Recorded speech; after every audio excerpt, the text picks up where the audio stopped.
Bonjour et bienvenue sur Radio Mangalala. Avant de commencer, nous tenons à remercier toute personne qui nous soutient ici à la Radio Mangalala et nous prions toute personne qui nous suit de bien vouloir s'abonner à la chaîne.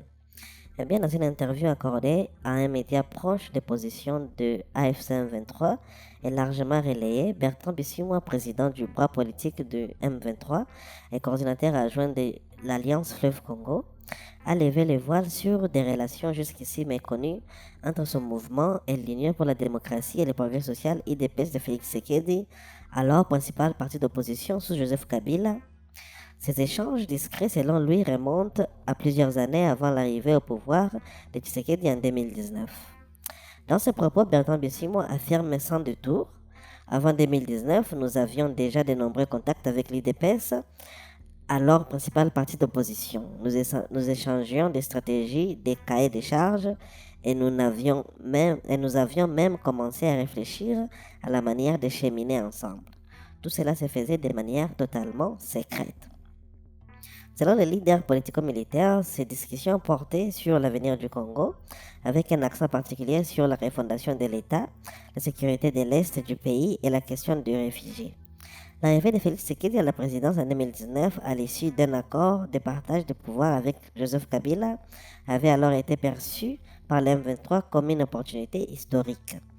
En 2019, lorsque l'IDPS est arrivé au pouvoir avec M. Tshisekedi, nous avons pensé que c'était une opportunité pour enfin réaliser ce que nous rêvions de faire pour notre pays, refonder l'État congolais, traiter sérieusement la question de la sécurité et la pacification à l'Est, ainsi que celle des réfugiés. Ces déclarations interviennent dans un contexte de fortes tensions politiques et militaires.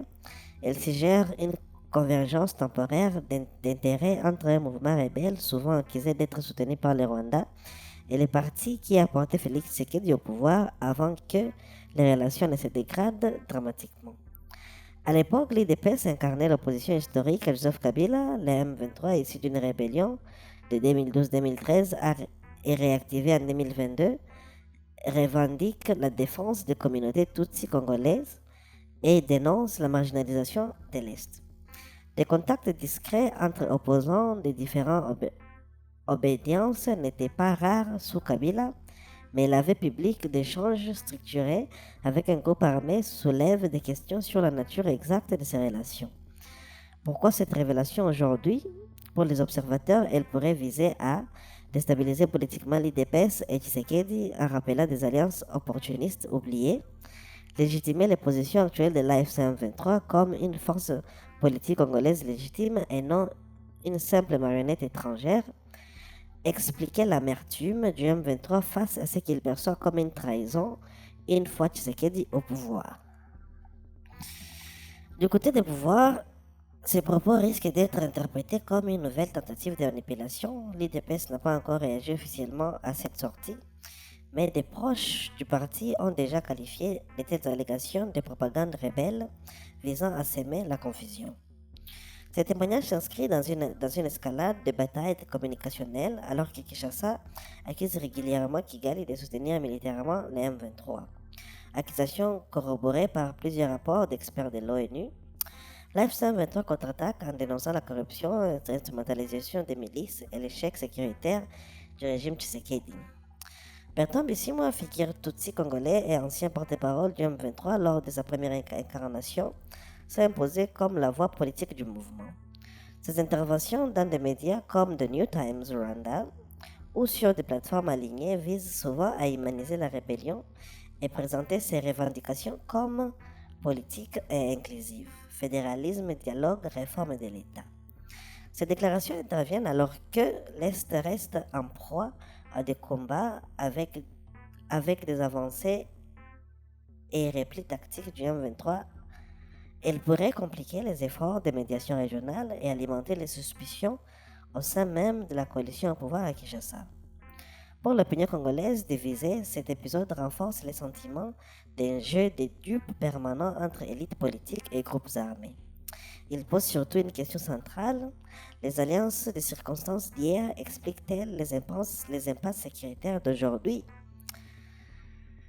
Le M23 continue de contrôler des portions significatives du Nord et Sud Kivu, tandis que Kinshasa multiplie les condamnations, dont des peines de mort par contumace contre le leader et Joseph Kabila. Dans ce climat, les propos de Bertrand Bisimwa risquent de faire long feu et d'alimenter encore davantage la polarisation.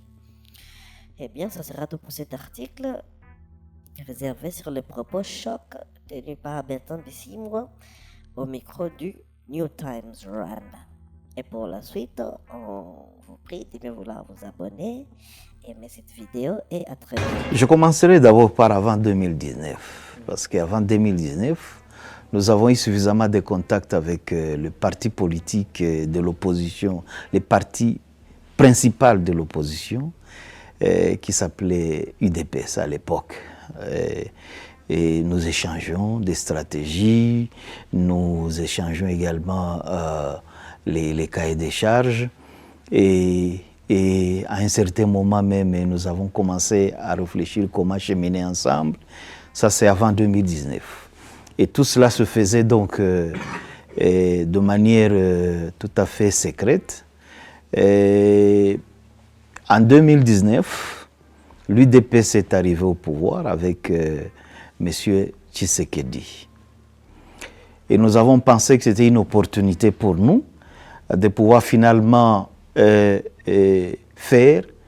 ce que nous avons toujours rêvé faire pour notre pays, c'est-à-dire refonder l'État congolais. Et au-delà de la refondation des problèmes, enfin de l'État congolais, nous disions que nous allions également nous pencher sur la question de la sécurité à l'est du pays, la question de la pacification de l'est du pays, la question des réfugiés.